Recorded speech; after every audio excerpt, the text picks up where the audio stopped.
estamos en el 15º Congreso Ibérico de la Bicicleta, en el tercer encuentro de mujeres ciclistas y la segunda edición de la Bicimostra, y tenemos con nosotros hoy a Mark Ames, que es el fundador de Strategic Cities desde 2015. Antes tenía un blog que la verdad es que muy interesante sobre ciclismo urbano en Londres. Entonces él desde Strategic Cities ofrece asesoramiento en comunicación y gestión a medios, a clientes que generan cambio urbano. Ha organizado talleres sobre la creación de apoyo público para el cambio para Ayuntamiento de Adelaide, en Vicent, la Universidad de Ámsterdam, la Australian Bicycle Summit, y ha llegado aquí a Valencia gracias a que se conocieron los organizadores en la Velocity de Países Bajos en 2017. Mark escribe sobre ciudades, ciclismo y el cambio urbano que se produce en ellas, en el The Times, The Guardian, el diario London Evening Standard, Western Australian Today, The Planner, la revista British Royal Town Planning Institute de Gran Bretaña. También ha aparecido en televisión, en Sky News, ITV News, BBC London, Russia Today, etc. Entonces, bueno, aparte de ser periodista, también trabaja como activista y como planificador, con planificadores y políticos para ayudar a hacer realidad proyectos de transporte activo en condiciones difíciles. Así que, bueno, necesitamos cambios en nuestra ciudad y en el resto del mundo, que se vea más bici, y aquí Mark ahora nos va a explicar cómo los cambios muchas veces van son pequeños, al principio poco visibles, pero ofrecen grandes resultados para la ciudad que todos queremos. Vamos, Mark. Ya.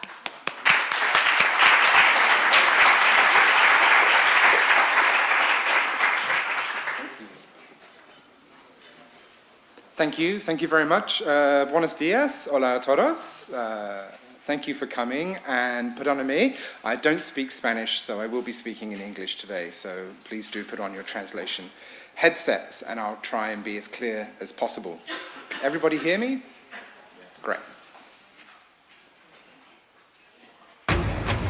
Tonight on BBC London News, after 5 deaths in 9 days, pressure mounts on the mayor to take urgent action over cycling safety.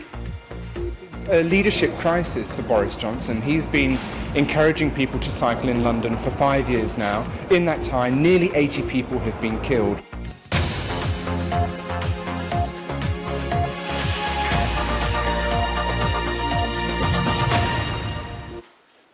That was me on television in Britain accusing the Mayor of London and creating headlines in the process. How on earth did that happen? I know that everybody feels uncomfortable in front of the camera. I feel uncomfortable in front of the camera as well. But today I want to suggest to all of you that mastering the media is important, and it's a skill that anybody can learn rather than some sort of dark art. Everyone who is in the business of creating change in cities should learn this skill. Media management is not just for media professionals, it's for all of you, especially as city officers and activists. So I hope that today will be helpful. As the introduction, very kind introduction laid out, my name is Mark Ames and I run a company called Strategic Cities. We specialize in community engagement, communications and media management, and we really try to help cities who are delivering progressive change. And today I'm going to share with you some of my media management experiences from London and from other cities that I've worked in. But if you miss anything or if you have any follow-up questions, please do feel free to continue the conversation outside of this room. You can reach me on Twitter @strategiccities or drop me an email, hello@strategic-cities.com. Please do keep in touch. It's really fantastic to be back here in Valencia. When it comes to changing cities, I think that Valencia has made a fantastic start. I've spent quite a lot of time in Spain. I actually lived in Barcelona for a while, and I've been here in Valencia before. And it's really great to see the progress of the efforts to change Spanish cities and the outcome of that progress. Bravo. But I also know that that process of creating progress and creating a more people-friendly city is not without challenges. So I want to reassure you, if any of you are working in cities to deliver a livable city agenda and you're finding it tough, I want to assure you that every other city is going through the same trials and challenges, so don't despair. Today I'm based in Sydney, Australia, that's where I live, but I'm from England and I really cut my teeth in London, which has undergone a remarkable transformation in recent years. London started out on its active transport revolution, building cycleways that looked like this. Who in the room thinks that this would be a nice place to cycle? No, not so much. This is really sad, silly, and downright dangerous. And until quite recently, most of London's bicycle network actually looked like this. Not very safe, not very inviting, and made with seemingly magical paint that could repel angry London taxi drivers. There was a lot of appetite within the community to make things better for people who ride bikes. But doing so, even with that community appetite, was a big political risk. And the media were standing by, ready at any moment to criticize any plans for progress. So let me tell you a story about how using the media helped London's bike network go from looking like this to looking like this.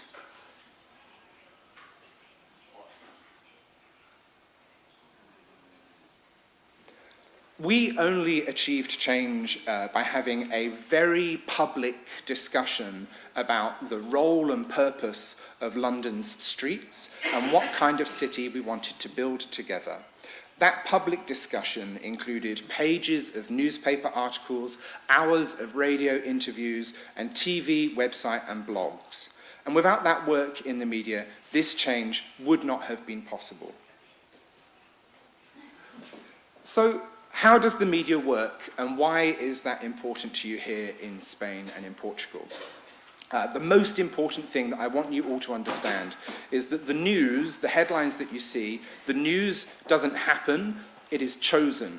The coverage you see every day is not organic. It has been carefully selected, crafted, and filtered. It presents a particular worldview. This gentleman here is Alfred Lord Northcliffe, and he was the founder of a famous British newspaper called the Daily Mail. You may have heard of it before. He was successful, he was very influential, and he understood most of all that news doesn't happen, it's chosen. He famously told his reporters, "Get me a murder a day," because he knew that he had to have the juiciest headlines to sell the most newspapers. There's a saying in the media industry, we say, if it bleeds, it leads. What we're saying is that actually news is being chosen to fit a specific commercial imperative. The more outrageous the news media is, the more people read their articles, and therefore the more money the owner of the media will make. Here's an article from the Daily Mail in 2009 calling cyclists iPod-wearing zombies. Being outrageous about people who ride bicycles is always a popular theme in the media, and it taps into the worldview of a lot of people. It grabs their attention. We have a confirmation bias. And we see this way of marketing the news in headlines all around the world, even in the Netherlands. Dutch people will tell you that the Netherlands is the cycling capital of the world, but even their media hates cyclists. Here's a headline that calls mothers who ride cargo bikes a sign of the devil. Make of that what you will. Let me show you some more fun examples. In the UK, newspapers have called cyclists by a number of interesting names. Lycra louts, bad cyclists, biking supremacists, aggressive morons, even the cycling Taliban. This is not by accident. The more extreme the headline, the more papers the newspaper sells. Or in the 21st century, the more clicks the article generates. In London, relationships between the cycling community and the taxi driving lobby reached a new low when the leader of the taxi union called cyclists the ISIS of London. This was a front page newspaper headline. That's not very nice. But by coming out with a really shocking statement like this, the leader of the taxi drivers union understood that he was likely to attract the most attention, the most media headlines. That's how headlines happen. News is carefully crafted to be sensational and to attract people's attention. And outrageous articles, if they are successful, if they attract a lot of attention, can travel a long way and even sway public opinion about different groups of people. Let me give you an example from Australia, where I live. We hit headline gold when a vegan cyclist was filmed screaming at a driver. This is a bit like playing a game of bingo, you know? This is a full house, this article. In case you weren't sure which one is the vegan cyclist, it's the guy with the t-shirt that says vegan in big letters on the back. He's obviously very passionate about his cause. The video of the vegan cyclist was taken for free from the internet. That's an important point. And it attracted lots of attention and lots of clicks for this website, 9news.com.au. Knowing a lucrative story when they saw one, news.com.au also ran this story. And then Daily Mail Australia also ran this story. But they threw in a clickbait headline, "Who is at fault?"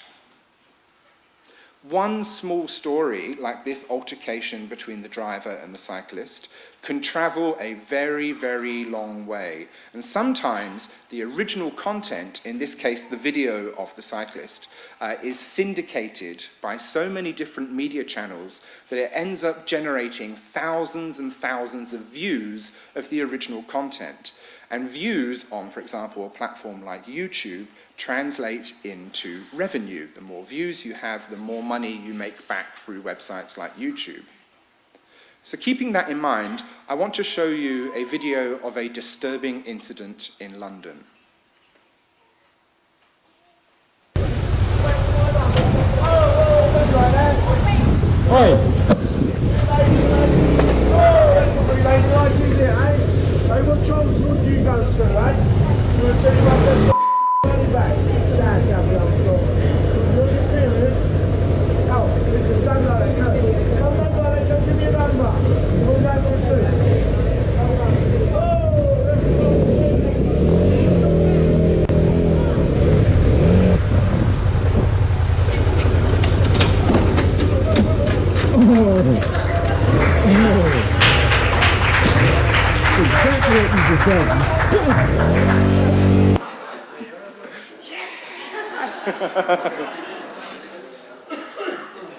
That's a pretty outrageous incident, right?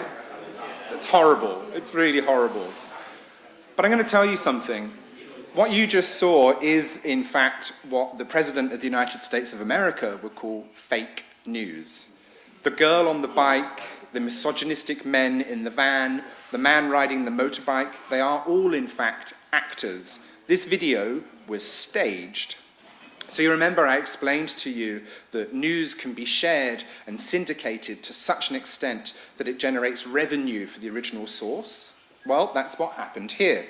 A bunch of clever creatives concocted the video, they uploaded it to YouTube, they shared it on their social media channels, and then sat back and watched as hundreds of news channels around the world, desperate for free content, shared the story thinking it was genuine. It was a perfect recipe for generating clicks, cyclists, road rage, misogyny, all of our favorites. And it was viewed thousands of times before anyone questioned whether the video was real or not.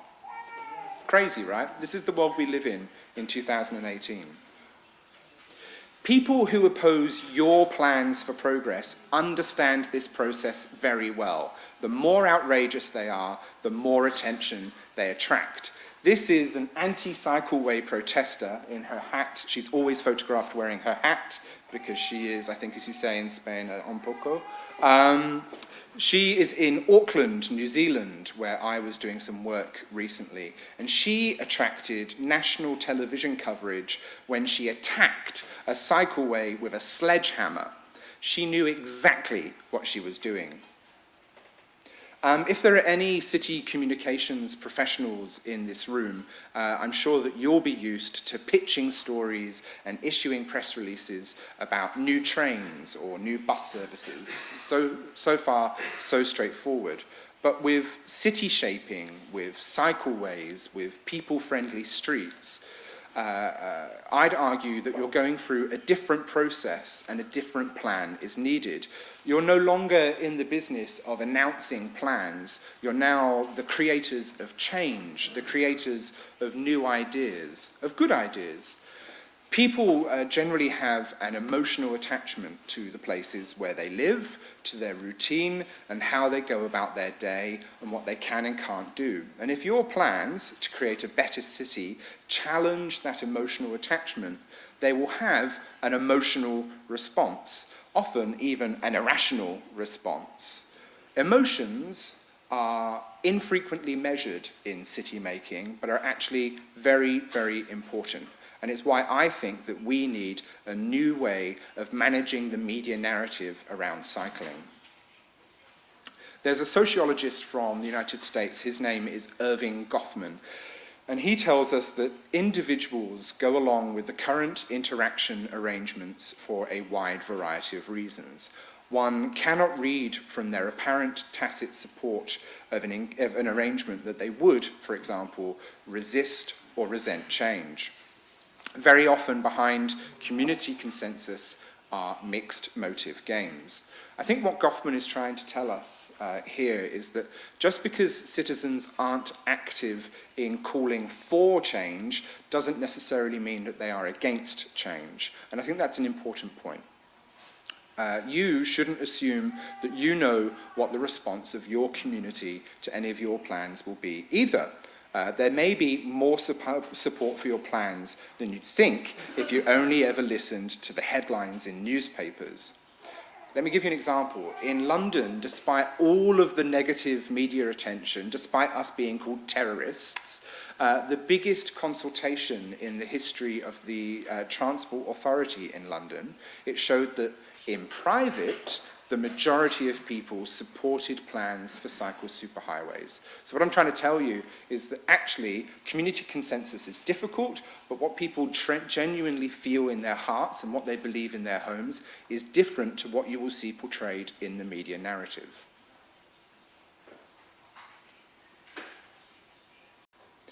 When communities are faced with a new idea, for example, a cycleway, or a change to car parking, it isn't accepted all at once. It's not like the whole city wakes up in the morning and goes, okay, we're doing cycleways now.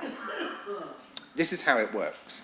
Alan Atkinson is an American behavior change specialist who came up with the idea of the behavior change amoeba. If any of you are biologists, you will remember that amoebas are little cellular animals which float around opportunistically reaching out like this or like this to food in order to survive. So a little extension of the amoeba will reach out, and then if it finds something, will grab it, and the rest of the amoeba will follow. And Alan Atkinson, he suggests that society does not think one thing about new ideas, but that different people play different roles in adopting any new behavior. And that community consensus is this gelatinous blob which can be pulled one way or the other, just like the amoeba. On one side, you have early adopters, change agents, and transformers, people who are out there embracing new ideas, and probably people like you guys. you're pulling the mainstreamers and the quiet recluses along with you. And these people on this side of the amoeba, they are your thought leaders, they are your experts, they are the people who bless new ways of doing things. But always pulling in the opposite direction are people who resist change or even actively fight against change. They are the laggards, the reactionaries, and the curmudgeons. I think probably if you were involved in cycle campaigning, you've met these guys. And in between the two extremes is your silent majority, the big part of your local community that can be easily swayed one way or dragged another. They are very easily informed by word of mouth within their community, but also by the media and who they see in it. So in any push for change, you want to make sure that any change that you propose within your city is persuasive enough to enough people to make the whole of the amoeba float your way. What I'm saying is, don't spend all of your time and energy fighting the curmudgeons, the reactionaries, and the laggards, because you are never going to change their mind. What you want to do is bring the majority of people with you. So talk to the change agents and in turn the rest of the amoeba. Bring them with you instead. Let's talk for a little bit of time about those laggards, those reactionaries, and those curmudgeons. Negative forces do have the potential to completely derail your project. They can stop progress in its tracks. The people you see in this photo are protesting against a plan to create a safe cycling street in a North London community called Waltham Forest. And inside the coffin is apparently the soul of their local high street. Rest in peace. The plans in Waltham Forest were highly contentious and saw protests in favour and protests against. And of course, protests are usually captured by the media, and negative protests will lead to negative media coverage. Politicians, the people who can enact your change, they will tell you that they do not like upsetting their constituents, and they dislike media coverage about them upsetting their constituents even more. Constituents, voters, they are the currency of politicians, and they don't like losing them, even if those voters are horribly misinformed. So the media where you live is important. Newspapers, television, radio, and the internet, they help to spread information about projects that you're going to build. And the media also acts as a barometer of public opinion. And the media can also help your community to understand why the change that you're proposing is necessary. And you can also use the media to reach as much of the middle of the floating amoeba as possible, which means that you can get people on board with change very quickly. I think that bicycles, I'm really interested in bicycles because I'm interested in cities. I'm not really a cyclist, I'm interested in cities, and I think that bicycles are an indicator species. They are like a canary in a coal mine that show when a city is beginning to move towards being about people and not about cars. But that is a change to the status quo. And for that reason, a change to the status quo, I've seen bicycle projects attract negative media attention, like the headlines that you saw, in cities all over the world, including here in Spain. Do you all know this lady on the left? Her name is Janet Sadiq Khan, and she is New York City's former transportation commissioner. And she defined this phenomenon of a bike-lash in the media. And she would know, she is responsible for pedestrianising Times Square and building many miles of bicycle lanes through the middle of New York. And she said, anytime you take on the status quo, it's going to be a fight, and the status quo is going to push back hard. Everyone in this room wants healthy, active, sustainable communities, but we are not like everybody else. Trust me, the status quo does not go down without a fight. Sadiq Khan was speaking from bitter experience. She endured a very protracted and bitter legal action against one cycleway that went on for 5 years. 5 years against one cycleway. The protesters were concerned about loss of car parking space, a change to the status quo. They told everybody that it was about safety, but it wasn't. It was about car parking spaces and a change to the status quo. And this battle provided 5 years of content for the New York media who followed this story intently. And this is why creating a media plan for your projects is important. As well as being called the Taliban and ISIS, cycling plans in London were recently described by a priest, no less, as being more damaging than the Luftwaffe, which is really saying something. The Daily Mail again, said that Britain's cycleway plans are lunacy and a blight which is paralysing the nation. This is really rancorous way of talking about things. But rancor and noise like this is not because the projects are bad, it's because the projects were a challenge to the status quo. And that sells newspapers. This noise is not indicative of the reality. Excuse me. What about where you live and where you work? What about your projects? How will you achieve change if the media environment turns hostile? Imagine that your city wants to build a cycleway, so we're going to talk about a theoretical scenario. It means that you have to spend millions of euros, remove car parking, and dig up the street. It could also hugely increase the capacity for cycling in your city. You're going to need a media strategy because you are now in the high emotion city building stakes. So I'm going to share with you now what I would do. I'm going to give you 8 tips for managing the media. But don't worry, I will summarize them at the end. Firstly, clearly define the opposition. So what you need to do is define what the opportunity is, and ensure that everyone who works in your team, whether you're a delivery officer or an activist, understands what is at stake with this project. Treat everyone in your team as a potential media officer who needs to be fully briefed about everything that's happening. Secondly, define your audience. I don't know what's happened with the fonts here, I apologize. Define your audience. Who is it that you need to speak to persuade about this project? Who is the middle of the amoeba? Is it local residents? Is it business people? Is it a politician?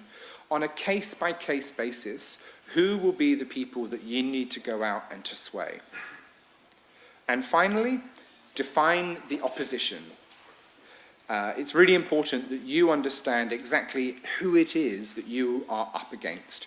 Who is the enemy? Let me give you an example from London that shows why defining the opposition is really important.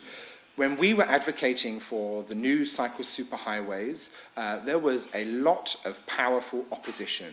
I'm talking about anonymous briefing papers in Parliament, whispers in corridors, corporate lobbyists.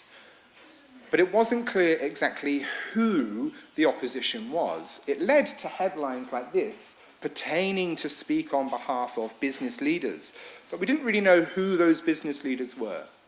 So we did some digging, and we asked our allies to help us. And we discovered that all of the negative media attention was actually only coming from one very significant, very powerful company. And when I say significant and powerful, I'm talking about the sort of company where the chairman has lunch with the Prime Minister on a weekly basis.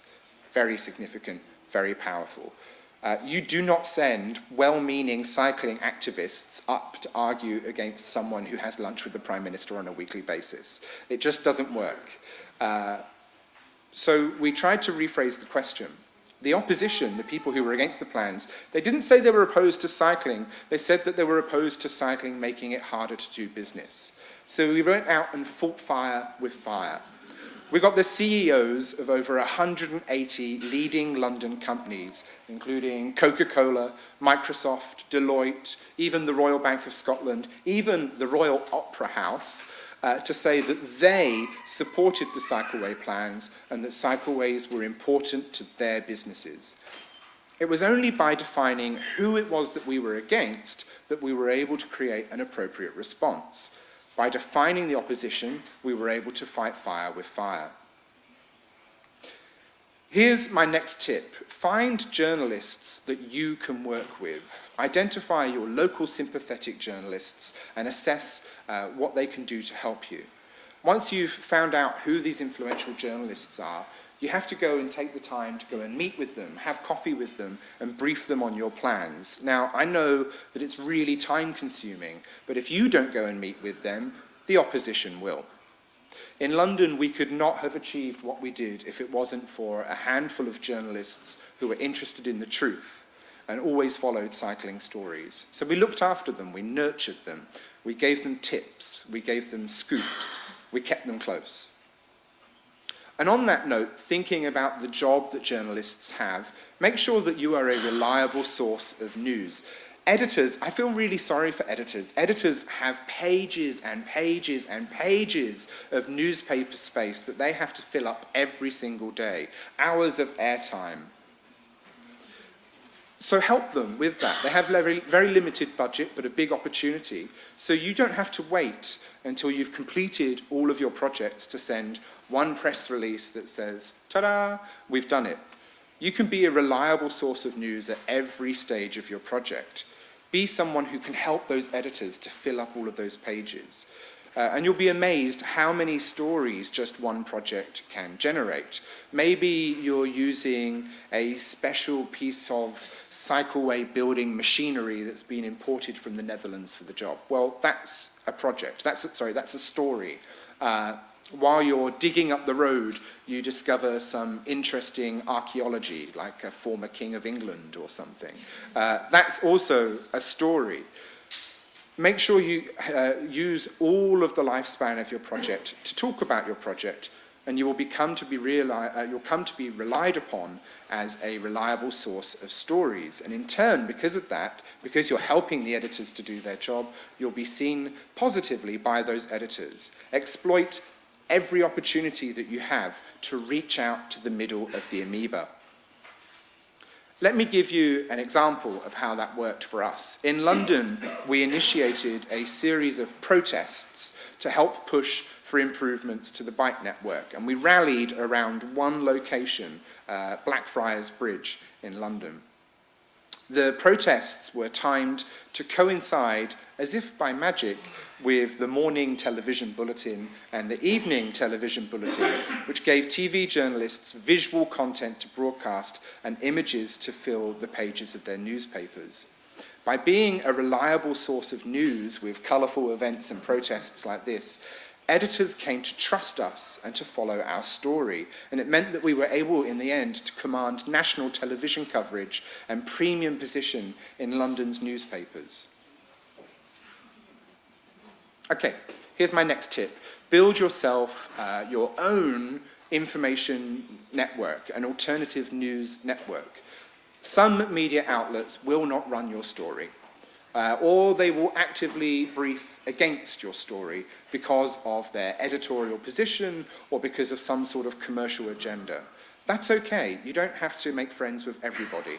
But what you can do, if you can't get traction in the mainstream news, in the mainstream media, is create yourself an alternative network which allows you to distribute information to the amoeba directly. There's somebody very powerful in the world right now who has really mastered this, and I'm afraid to say he's the President of the United States of America. If your local newspaper is only interested in running negative or damaging coverage of your project, having an alternative network gives you the space to tell the truth. In London, it was Twitter that was really, really impactful for getting information out to the community. In Sydney, where I live now, Facebook is more popular. I've worked with a mayor in Australia who uses his Facebook page to publish an ongoing series of posts that he calls The Truth of the Matter. And it's his space where he can give his unfiltered view of what he thinks the story actually is. If you build a network to take your conversation for change out of the media's filter, you can go straight to your audience. So here's another tip, and I think, how many people in the room are cycling campaigners, cycling activists versus professionals? The campaigners, hands up. Okay, about half and half, all right. Well, this message is for you guys, okay? When you are talking about your project publicly, you must always expand the scope of the appeal of your project to more than just cyclists. Stop talking about cyclists, because the only people who care about cycling are cyclists. And talking only in terms of the things that will benefit them, who are probably a small group of people in your city, is not actually very helpful. It doesn't reach enough people for it to be persuasive for the whole of the amoeba. The wonderful thing about people riding bicycles in cities is that it provides many, many benefits. So don't only talk about what is good for cyclists, talk about what is good for all of your city, for all of your local citizens. So discuss creating a better city for children, for example, or a better city for tourists who drive the local economy. Talk about creating a more efficient road network for the people who have to drive. These themes are something that interests lots and lots and lots of your citizens, and not just cyclists, and will help to attract their support for your niche project. In London, the cycle superhighway along the embankment was couched in terms of additional benefits. So we talked about the new pedestrian crossings that it would provide. We talked about the new public space that it would provide. Because remember, you're building a whole city, not just a cycleway. Let me give you an example from Amsterdam in the Netherlands. This road layout here previously was very car-dominated, and the majority of the space was given over to the road. A new plan was put in place which made it safer for cyclists. It stopped rat running of cars and made it much safer for people on bikes. But would you call this a bike scheme? Look at all the other additional benefits this project delivered. New public space, new street trees, a children's playground. The benefits for bikes are just one of many for the whole city. So make sure you're talking about improving your city for a wide range of people and not just cyclists. Here's that same idea at play in Waltham Forest, the district that I showed you the protest from. This is the shopping high street that you saw earlier that the people carried the coffin down. As you can see, it's thriving, and this is not just a cycleway, but an entire street upgrade. Certainly it was the cycling budget that paid for this upgrade, but they made things better for lots of different reasons. It improved air quality, it provided safe routes for schools, more urban greenery, an upgraded high street. I don't think it would have been possible to achieve this project if we were only talking about building a bikeway. You need to think about expanding the appeal of your project so that you can reach as many people as possible. Okay, number 6. It's really important that you control your image and your words. I mentioned to you, everybody feels uncomfortable in front of a camera. That is a universal truth, which means it's okay to feel uncomfortable in front of a camera. But that's not to say that you should be unprepared. If you have to appear on television, if you have to have your photo taken, please look the part. Wear something neutral. Don't wear distracting patterns. Be professional. I once watched a television interview with a cycling campaigner talking about cycling, and he had a t-shirt with an anti-oil slogan on it. That's not something uncommon in cycle advocacy circles. I don't know what he said. I spent the entire time that he was talking thinking about oil and climate change and sad polar bears, rather than concentrating on the words that were coming out of his mouth. So, wear something neutral and don't throw away your opportunities. And also, try to think through the lens of the camera and how you're going to look inside of it. Be very wary of journalists who ask you to stand in a certain place or in a certain pose, because it may be that they're trying to frame you in a negative way. In 2011, one of the protests on Blackfriars Bridge, I was interviewed by the TV news, and they wanted to frame the discussion so that the background behind me was the inevitable traffic congestion because of the protest. But I wanted the positive endeavours of London's cycling community to be the background rather than just another traffic jam in London. The traffic jam would have been there whether we were there or not. It happens every day. But I wanted something positive to be the background for the interview. So thinking through the lens of the camera, we swang the camera around so that as I was speaking, London's upbeat, positive and determined cycling community was the background rather than traffic and some angry taxi drivers. Pictures really do speak 1,000 words, so make sure you pay attention to where they're pointing the camera. And also pay attention to your words. If you have to give an interview, rehearse and practice with friends, because it may not be clear to you, but your words can be manipulated. You might say something like, we have to have a conversation about why some drivers hate cyclists and cyclists hate drivers. That sounds like a rational statement to make, right? But an editor might change what you say to say something like, some drivers hate cyclists and cyclists hate drivers. Or they might be really, really mean and just cut it down to, Mark Ames says, cyclists hate drivers. That would not be a good outcome. So make sure that you are very careful with your words and you control them. If you're going to do interviews, rehearse. Rehearse a lot.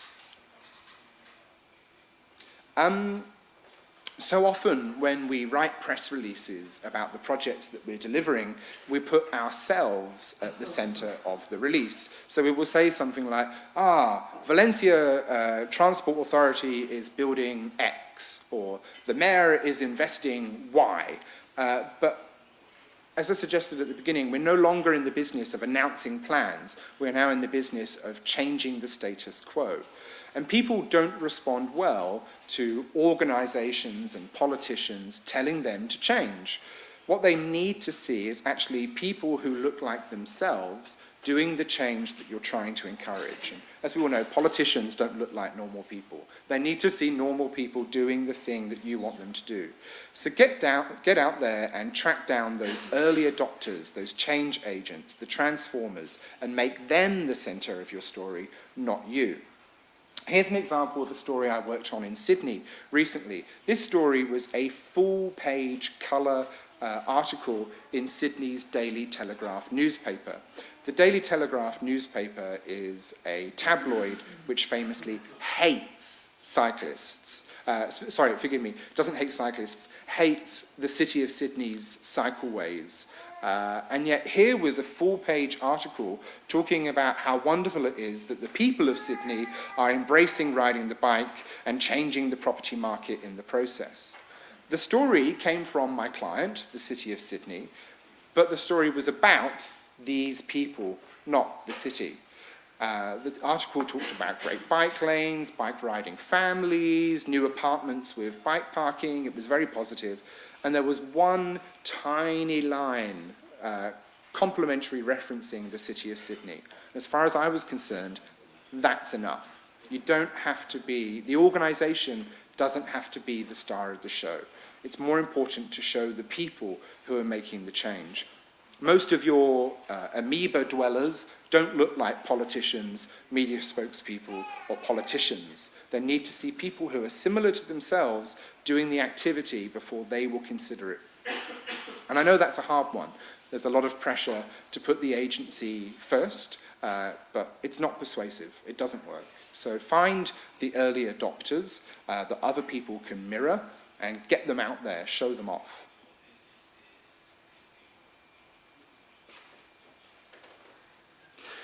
So here we are back at the video that I showed you at the beginning of my presentation. Never let a good crisis go to waste.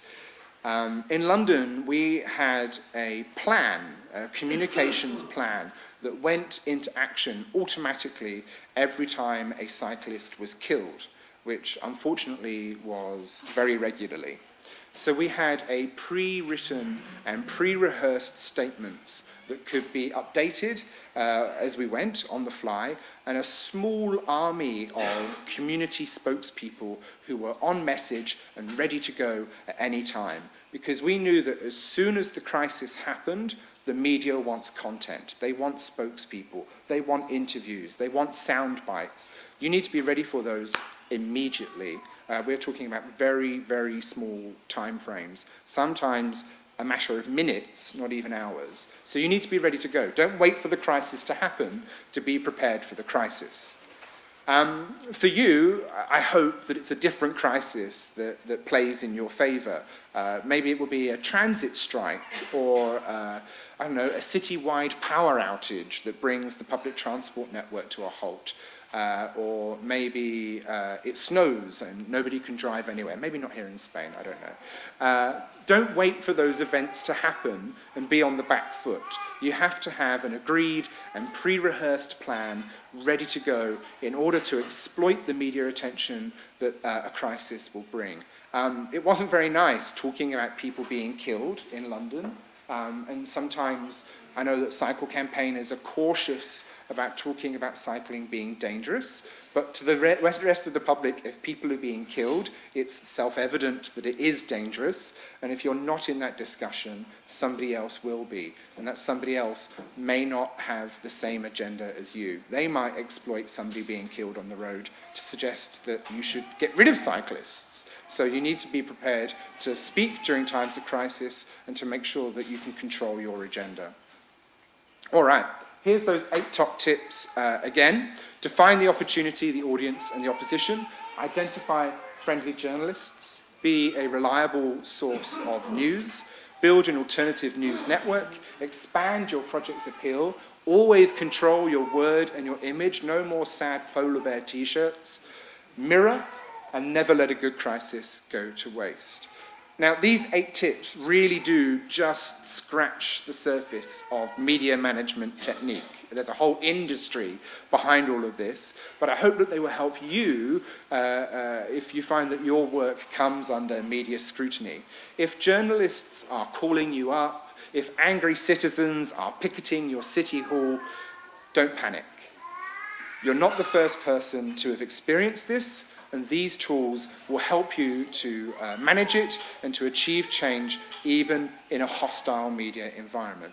And if you follow these tips, you're already on your way to achieving success.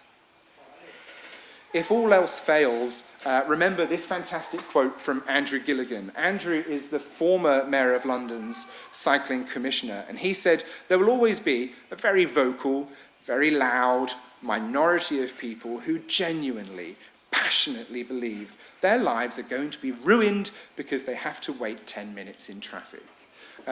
Andrew delivered the first separated cycleways across central London, which, as you can imagine, is a very contested space. So Andrew knows a thing or two about this process. And I think what he's trying to say is that you can't make an omelette without breaking eggs. So break those eggs. In London, it was a long and it was a challenging public battle, but it was worth it. As you can see, the outcomes have been spectacular, and they've really changed the city. London had to have that public discussion about the future played out in the media to demonstrate why change is necessary and to convince enough people that change was worthwhile. Winning that public discussion took skills, and skills that you can use. So learn them, take them back to your projects, and together we can achieve change. Thank you very much.